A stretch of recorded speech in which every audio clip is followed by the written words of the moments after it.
kekuatan ibadah kita sampai kepada Allah, maka jadilah hamba, jangan jadi Tuhan.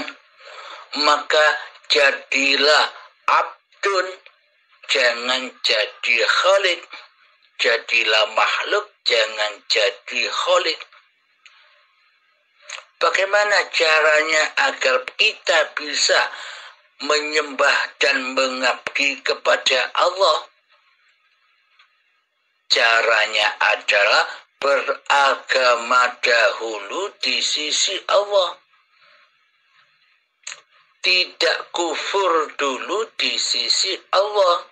Selama ini kan kita kufur, selama ini kan kita kafir, selama ini kan kita ateis, selama ini kan kita tidak bertuhan di sisi Allah di hati kita. Kita hanya mementingkan ibadah dan agamanya badan. Bertuhannya dan beragama badan ketimbang bertuhannya dan beragamanya hati. Karena Allah itu tidak memandang rupa dan hartamu. Allah tidak memandang ilmu-ilmumu dan tidak memandang amal-amalmu. Dan Allah tidak memandang kemuliaanmu, tinggi derajatmu di sisi manusia.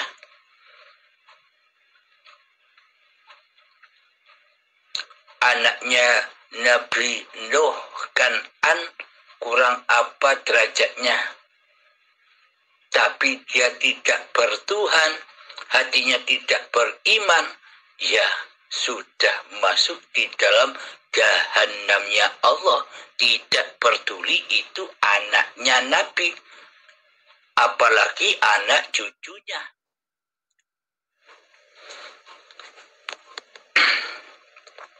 Maka dari itu, untuk berislam dan untuk beragama di sisi Allah, inna dina indallahil Islam.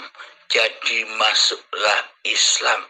Maksudnya bukan Islam tulisan, bukan Islam simbol. Yang dimaksud Islam di sisi Allah adalah pasrahnya hati kepada Allah. Hati sudah tidak mentuhani diri kita sendiri di sisi Allah. Di sisi hati kita, kondisi hati kita selalu mengabdikan diri kepada yang berhak kita abdi, yakni Allah, penguasa dan pencipta diri manusianya.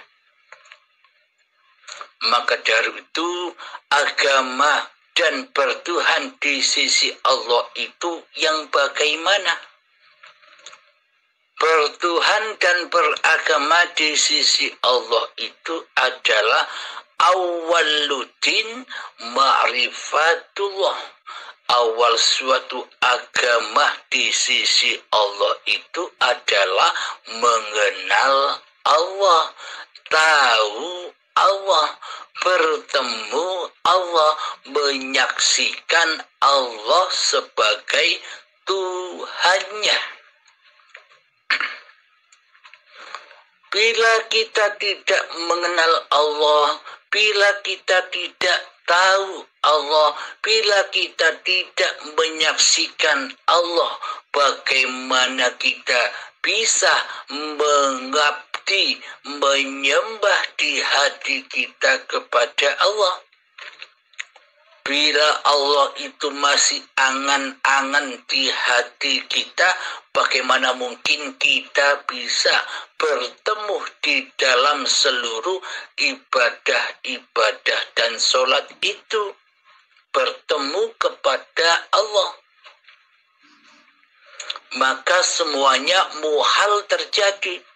Karena selama ini yang kita ingat, yang kita saksikan, yang kita wujudkan di hati kita, yang kita kuasakan di hati kita adalah kita sendiri di dalam sholat dan ibadah sebagai penguasa tunggalnya.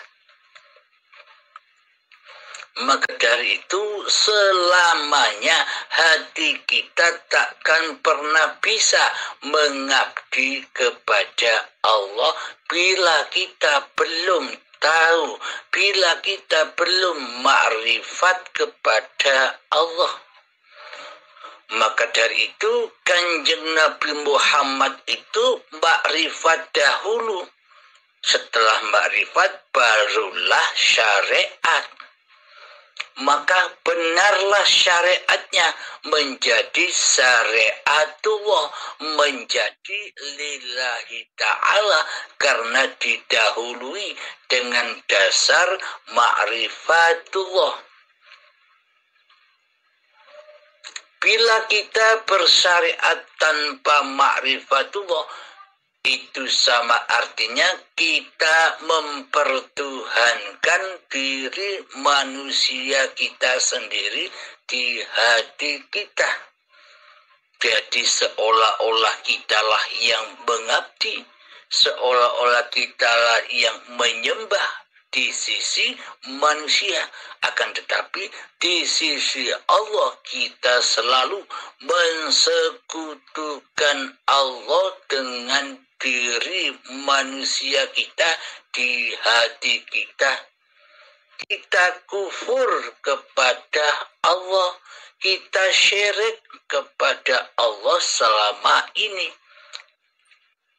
Karena dosa syirik, dosa mensekutukan Allah itu dosa yang amat besar, dosa yang amat nyata, dosa yang nomor satu, yakni tanpa ada maaf di sisi Allah ketika manusia itu belum bertaubat kepada Allah.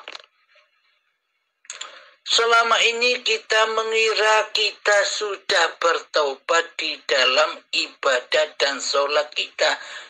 Itu seolah-olah saja bayangan-bayangan diri kita saja. Karena kita belumlah bertuhan di sisi Allah, maka kita berasa ibadah dan sholat kita benar di sisi Allah. Itu hanya angan-angan kita sendiri di hati kita. Karena setan dan iblis selalu membisikkan, ini ibadahmu bro, ini amalmu bro. Karena setan tidak rela dan tidak ridho bila manusia itu menyembah Allah. Iblis, setan yang terkutuk itu hatinya akan rela bila manusia itu disesatkan hatinya dari selain Allah, yakni mempersekutukan Allah dengan diri manusianya di hatinya. Inilah yang paling dituju oleh iblis dan setan yang terkutuk untuk membawa imannya menuju kepada selain Allah di hatinya. Maka dari itu, marilah para sahabatku tercinta, para pencinta, para penyimak channel YouTube Uripe Allah, maka marilah kita bersama-sama bertaubat kepada Allah dari kesirikan-kesirikan yang selama ini tidak kita sadari. Bagaimanakah cara bertaubat kepada Allah? Yakni dengan cara memperbaiki iman kita. Jaddidu imanakum bila ilaha illallah. Perbaruilah imanmu dengan tiada Tuhan selain Allah di hatimu. Maka dari itu, untuk bertaubat kepada Allah, maka kenalilah siapa Allah. Untuk beribadah dan beramal soleh kepada Allah, maka perbaikilah dahulu imanmu di hatimu, yakni jangan mentuhankan diri manusiamu di hatimu, akan tetapi pertuhankanlah Allah, pencipta dirimu dan pencipta diriku di hatimu. Maka dari itu, kenalilah siapa Allah itu sebenarnya. Allah itu hanyalah sebuah nama. Tentunya bila ada nama, maka akan ada pula pemilik nama. Contoh, nama saya Abdul Halim. Tentu ada pemilik namanya. Siapa sih sosoknya yang bernama Abdul Halim ini? Apakah Abdul Halim dan sosok yang mempunyai nama Abdul Halim ini sama? Tidak sama, tapi ahad. Bismillahirrahmanirrahim. Marilah kita belajar bersama mengenali siapakah Allah itu. Bismillahirrahmanirrahim. Allahu la ilaha illa wal hayyul qayyum. Allah, tiadalah Tuhan yang berhak disembah di hatimu, kecuali Dialah hidup yang kekal lagi terus menerus menghidupi seluruh ciptaannya. Yakni siapakah Allah itu hakikatnya? Allah itu adalah hidup yang selama ini kita akui sebagai hidup milik manusianya. Itulah Allah. Selagi di dalam hati kita masih merasa diri manusia kitalah yang hidup, maka selamanya kita takkan pernah berjumpa dengan hayatullah. Yang kita jumpai selama ini hanyalah sejak detik-detik akhir bales hingga setua ini, yang kita temui hanyalah hayatun nas, hidup kita sendiri, karena selama ini kitalah yang menjadi Tuhan di hati kita. Sementara hayatullah, sementara Allah kita tiadakan di hati kita selama ini. Sementara Allah kita anggap mati, tapi kita tidak menyadarinya selama ini. Nah, jadi persembahkan lagi, jadi abdikan lagi bahwa hidup ini Allah. Dengan cara bagaimana? Dengan cara latihan-latihan zuhud, latihan-latihan tafakur di setiap saat. Lalu bagaimana mungkin kita bisa mengabdikan kembali, mempersembahkan kembali bahwa hidup ini Allah, sementara kita tidak mengenal kepada syaitan yang terkutuk yang selama ini menyesatkan hati manusia kita di hati kita.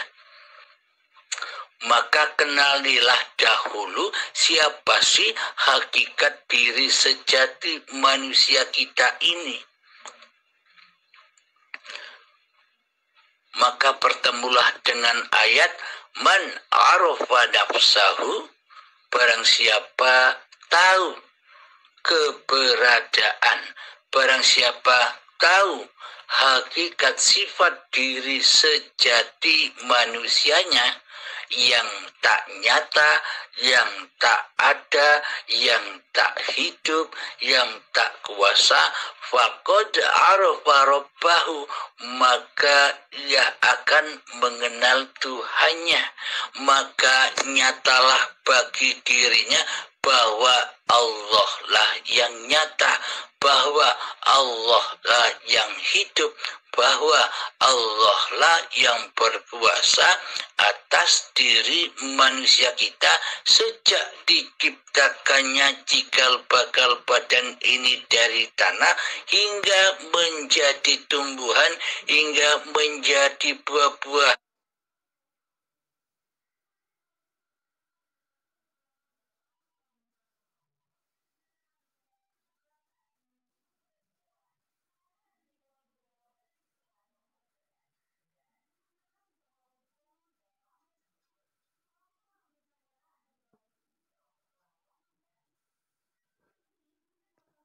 Menjadi buah-buahan, sayuran dan padi, hingga menjadi sperma dan sel telur, hingga menjadi gumpalan darah, hingga menjadi gumpalan daging, dan saat menjadi gumpalan daging diikrarkan kembali oleh Allah dan diabadikan di dalam Al-Quran. Kutiupkan rohku, kata Allah. Jadi roh itu satu, yakni roh itu adalah ruhullah, hayatullah. Jadi maknanya ketika kita menjadi gumpalan daging, disumpah kembali oleh Allah, ku hidupkan badan-badan ini dengan hidupku, kata Allah. Jadi hidup ini Allah nyatalah Allah di dalam seluruh ciptaan-ciptaannya. Kemudian dihidupi lagi, diperjalankan lagi dari segumpal daging menjadi janin. Diukirlah kepala, badan, mata, tangan, kaki, disempurnakan oleh Allah Ta'ala. Kemudian hingga menjadi bayi yang suci. Kullu mauludin yuladu alal fitrah. Seluruh bayi yang terlahir dalam keadaan suci dan bersih dari rasa hidup manusianya, dari rasa kepemilikan manusianya, karena saat itu kita belum lahir.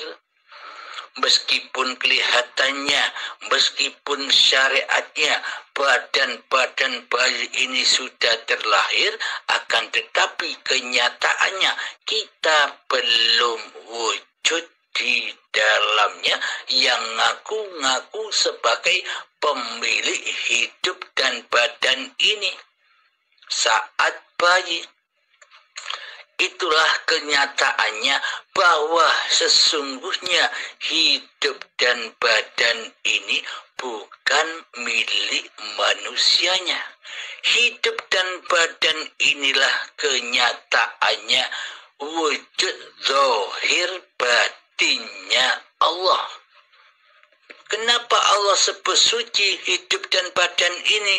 Apakah selain Allah ada yang disebut suci? Kullu mauludin yuladu alal fitrah, maka Allah menyebutkan dengan sifat diri Allahnya yang maha suci, karena hidup dan badan itulah nyatanya zahir batinnya Allah yang bersifat zahir dan batin. Akan tetapi selama ini sifat zahir dan batin kita akui sebagai sifat diri manusia kita. Karena selama ini kitalah yang menjadi Tuhan, kitalah yang menjadi Allah, kita tidak menyadarinya. Maka dari itu bermakrifatlah kepada diri manusia kita. Jadi yang bermakrifat itu bukan manusianya, manusianya tidak bisa bermakrifat kepada Allah, kecuali Allah lah yang bermakrifat kepada diri zatnya sendiri. Yang dimaksud manusia makrifat itu bukan manusianya yang bermakrifat, sedangkan pemahaman dan akidah serta kepercayaan kita selama ini kita menuduh di luar diri kita bahwa manusianya lah yang bermakrifat.